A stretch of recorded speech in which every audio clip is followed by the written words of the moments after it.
शिवलीला। जब तक तेरी माँ तेरे साथ है तेरा कोई कुछ नहीं बिगाड़ सकता। নমস্কার, এই ভিডিওতে আগামীকাল যে সিনেমাগুলো রিলিজ হচ্ছে সেই সিনেমাগুলো নিয়ে একটু আলোচনা করে শোনাবো। আগামীকাল প্রাথমিকভাবে চূড়ান্ত পর্যায়ের যেটা ব্যাখ্যা করতে হবে, দুই বন্ধুর দুটি সিনেমা রিলিজ হচ্ছে। অজয় দেবগানের স্ত্রীর মা, সেখানে তিনি প্রডিউসার, আর অপরদিকে কান্নাপ্পা, সেখানে অক্ষয় কুমার একটা বিশেষ চরিত্র অভিনয় করছেন। বলে দেওয়া ভালো, অক্ষয় কুমার সেখানে স্বয়ং মহাদেব হয়েছেন।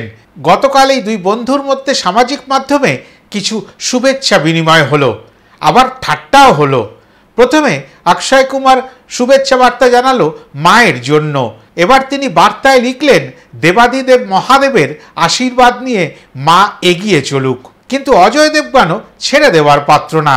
তিনি লিখলেন, হ্যাঁ, মায়ের আশীর্বাদ নিয়ে কান্নাপ্পা এগিয়ে চলুক। এই ধরনের ঠাট্টার অবস্থা দিয়ে এখন এই 27 তারিখের অপেক্ষায় রয়েছি। একদিকে মা, অপরদিকে কান্নাপ্পা, এই দুটো সিনেমা দেখবার জন্য। এর ফলে আর একটা গণ্ডগোলের দিক আমার কাছে উঠে আসছে। এদিকে চলছে হাউসফুল 5 আর অপরদিকে সিতারে জমিন পার। এমনিতে শো পাওয়া নিয়ে মারামারি তো চলতেই থাকে সারা বছর, আর হিন্দিতে যখন একই সঙ্গে এতগুলো চাহিদার সিনেমা চলে আসবে, কেননা আমির খানের সিনেমা মোটামুটি ভালো চলছে, সিতারে জমিন পার, হাউসফুল 5-এর চাহিদাও মোটামুটি রয়েছে, তার মধ্যে কয়েকদিনের ব্যবধানেই চলে আসছে আরও দুখানি সিনেমা, তাও আবার একটি ইতিহাস বা মাইথোলজিক্যাল গল্পের ওপর আধারিত, কান্নাপ্পা। সেখানে আবার প্রভাস রয়েছেন। সমস্ত কিছু মিলিয়ে কিন্তু কালকে থেকে যুদ্ধটা একটু অন্যভাবে আমাদের কাছে ধরা পড়তে চলেছে। কিন্তু এখানে চুপ করে থাকলে চলবে না। আমাদের বাংলা সিনেমা গুটি কয়েক আগামীকাল রিলিজ হতে চলেছে মৃগয়া, রিলিজ হতে চলেছে ভূতপূর্ব, রিলিজ হতে চলেছে চুপ। এর মধ্যে মৃগয়া এবং ভূতপূর্ব এই দুটো সিনেমার তো ভালোই দর্শক টানার ক্ষমতা আছে, কিন্তু শো না পেলে কিভাবে বাংলা সিনেমার প্রচার এবং প্রসার হবে? শুরুটা এই ভিডিওর একটু হাসি ঠাট্টার মধ্যে করলেও এটাই মূল কথা বলার ছিল।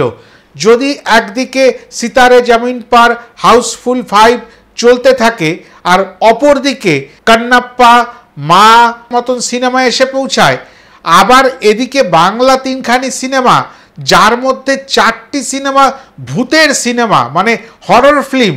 বাংলা সিনেমা তো এমনি হলই পায় না, যা হল পায় তার মধ্যে যে শোগুলো দেওয়া হয় সেই শোগুলোতে মানুষজন সিনেমা দেখা বা এই বিনোদিত হবার মেন্টালিটিতে থাকে না।